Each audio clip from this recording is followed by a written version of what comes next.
L'état d'urgence a été décrété la semaine passée suite au Covid-19. Les modalités de confinement suscitent l'incompréhension de certains salariés contraints de continuer à aller travailler. Le flou qui en résulte donne lieu à de nombreuses interrogations sur les modes opératoires et la sécurité individuelle ou collective des salariés. Par ailleurs, les règles de distanciation sont difficilement applicables pour certains secteurs. Le gouvernement doit prendre des mesures pour protéger les salariés au travail, pour qu'ils assurent leur mission d'utilité publique et qu'ils ne deviennent pas, à leur tour, des vecteurs de contagion. Peux-tu te présenter ainsi que les différents secteurs de l'Union fédérale maritime?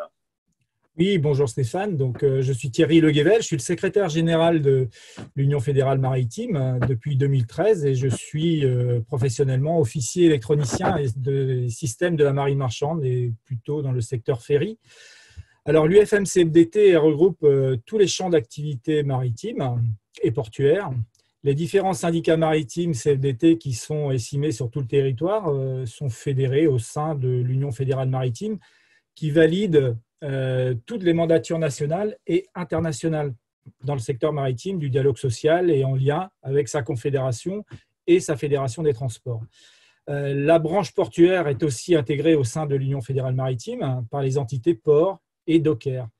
Le lamanage, le remorquage et le secteur pêche est également représenté.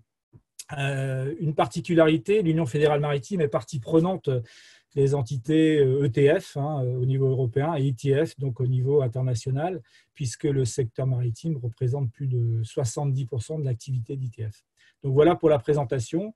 Bon, il y a des secteurs un peu aussi qui sont un peu à la marge, mais on a un peu d'enseignement maritime, un peu de service social aussi dans toutes les particularités de l'Union fédérale maritime. Donc voilà.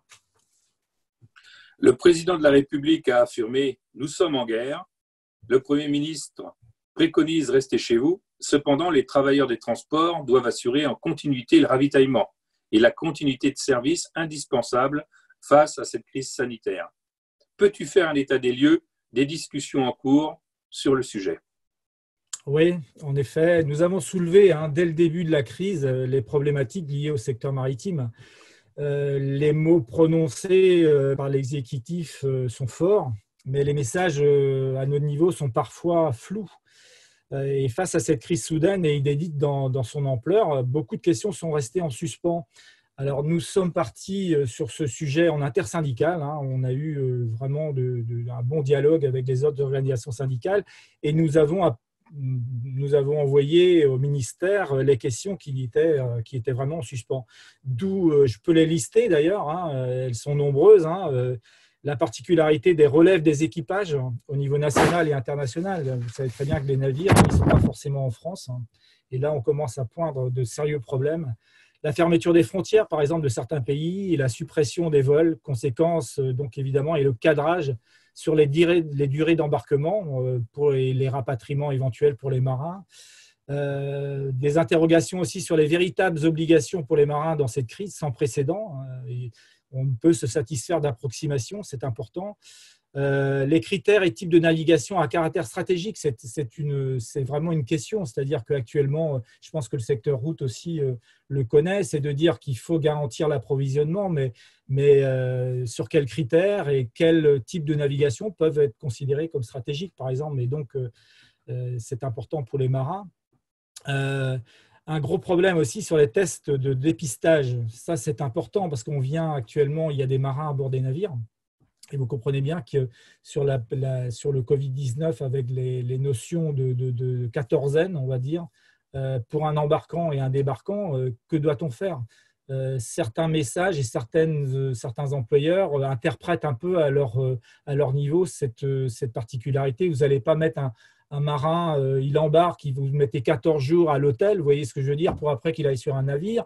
Les débarquants, pareil. Donc ça, nous, on demande qu'il y ait vraiment une privilégiation du test sur les marins qui sont embarqués sur des navires à caractère, on va dire, stratégique et qui doivent assurer la pérennité de l'approvisionnement au niveau français et international.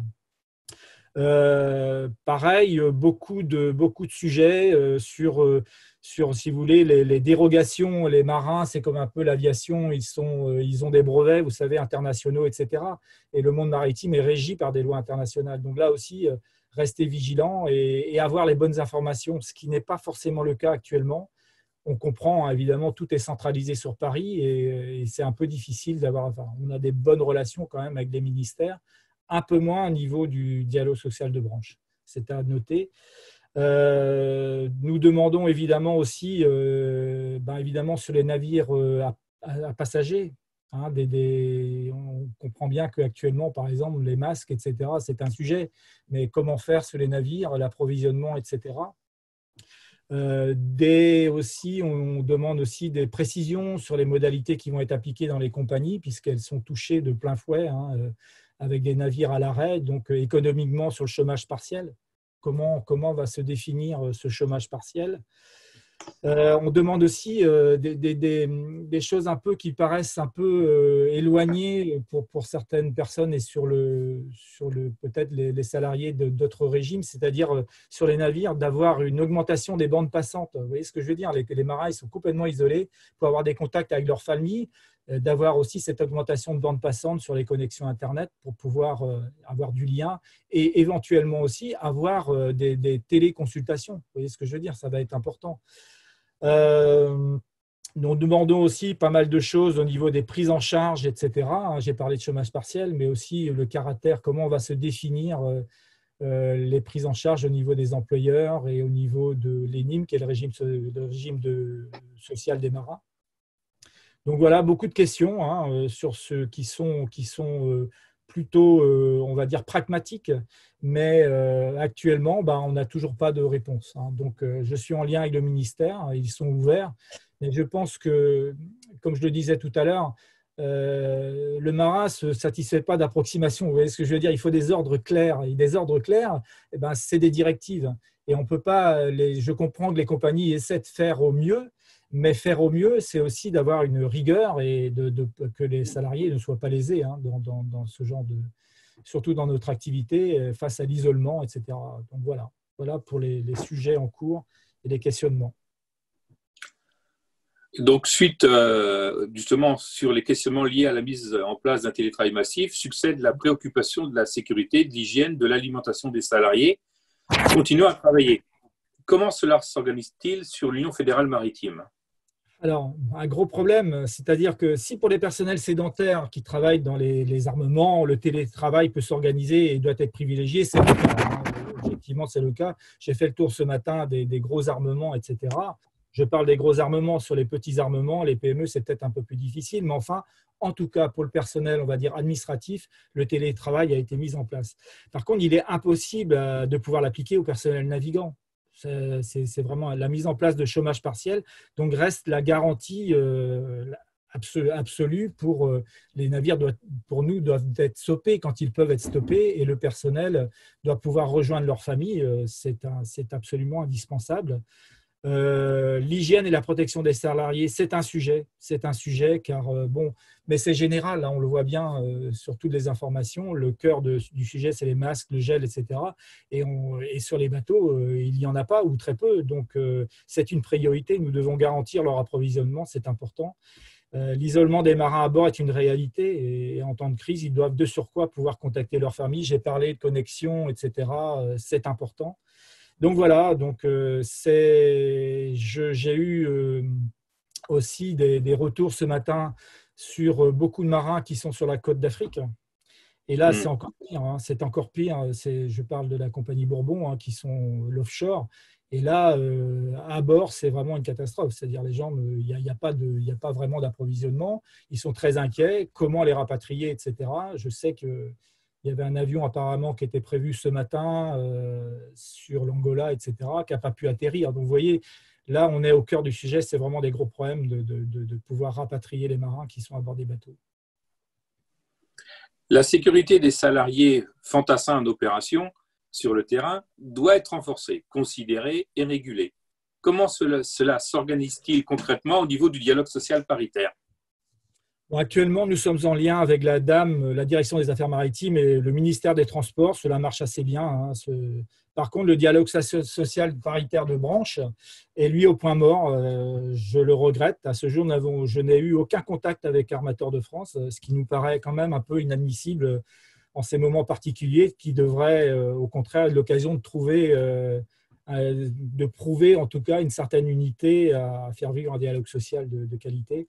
Donc, les contacts se font plus généralement directement avec les compagnies et les représentants des salariés. Ça marche assez bien. Moi, il y a du flux, hein, donc on a vraiment les informations. Actuellement, au niveau maritime, nous sommes coordonnés en intersyndical.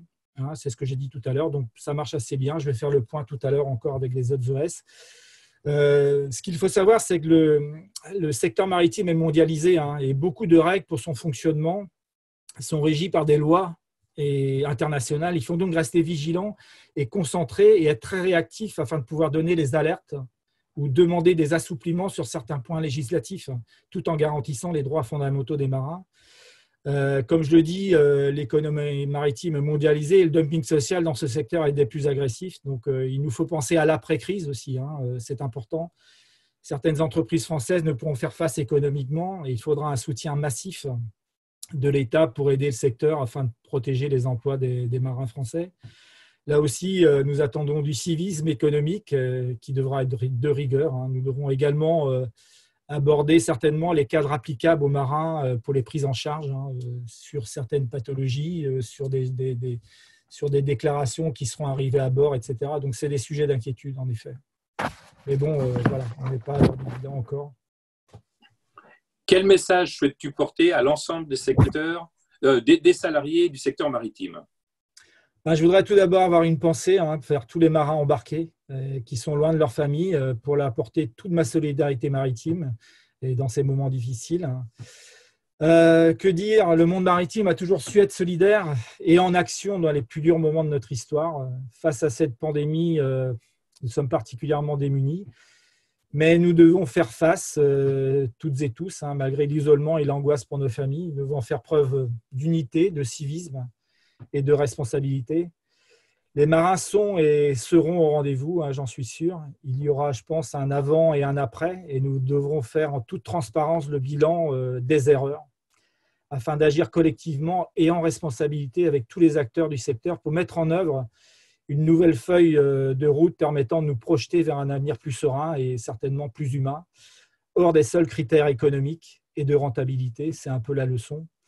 L'UFM-CFDT prendra toute sa part pour porter ses valeurs essentielles à défendre les droits fondamentaux des salariés du secteur. Voilà, c'était un peu mon message à ce jour. C'est peu, mais au moins, voilà, avoir de la solidarité, c'est important. Merci Thierry. Merci Stéphane et bon courage.